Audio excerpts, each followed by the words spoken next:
Permettez-moi de dire simplement that by his life's work, by his eloquent advocacy, by his inspiring example, His Highness provides a compelling response to those who question whether people of different creeds and cultures can successfully create a society together.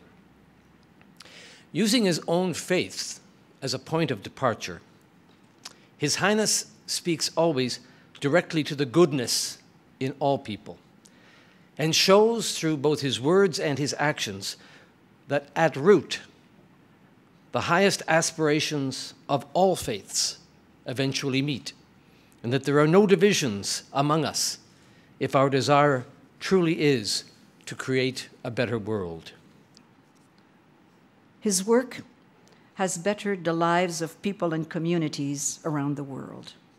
The Aga Khan Development Network is an umbrella organization of agencies which are mandated to effect positive change in a staggering number of sectors, be it the environment, healthcare, education, microfinance, private sector enterprise, rural development, and the revitalization of historic cities. His Highness has established the International Aga Khan University, with its Faculty of Health Sciences and teaching hospitals based in Karachi, as well as the University of Central Asia and the Aga Khan Academic Program. Aujourd'hui, à l'Université d'Ottawa, un établissement qui encourage ses étudiants à adopter une culture d'entraide, nous sommes particulièrement heureux de rendre honneur à un visionnaire et un philanthrope qui incarne un idéal d'engagement mondial et communautaire. It is for these reasons that in the name of the Senate of the University of Ottawa, I present to you today's recipient of the degree of Doctor of the University, His Highness the Aga Khan.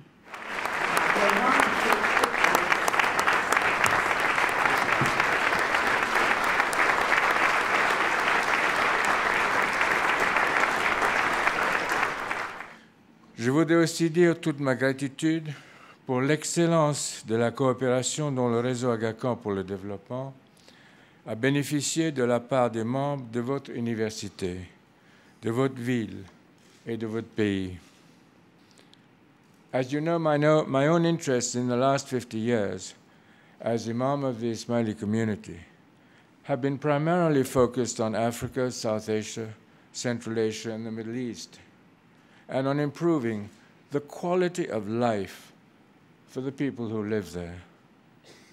The more I think about this matter, the more I'm persuaded that one of the critical barriers to progress is the way in which governing processes occur.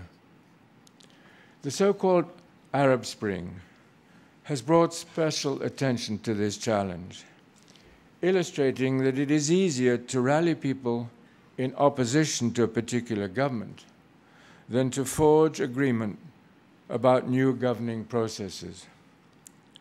But while this pattern has recently been more dramatically evident, it has been a reality for a very, very long time. Arrangements that effectively balance power through a federalist approach, for example, are elusive.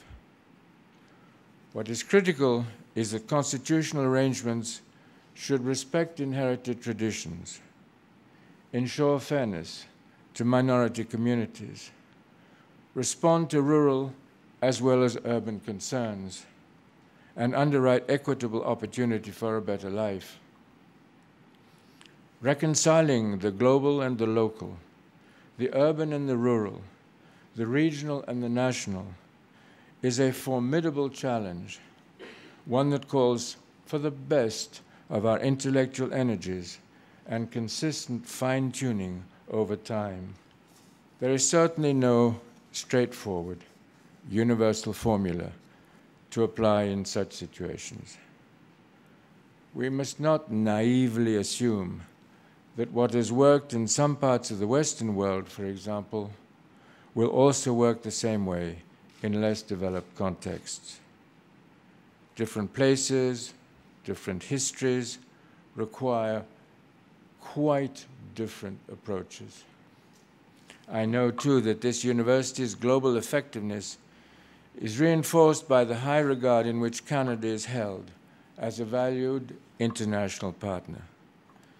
In my experience, a country's standing in our contemporary world is no longer recognized by what it can achieve for itself, but by what it can do for others. In this context, Canada has truly become a great world power. Thank you.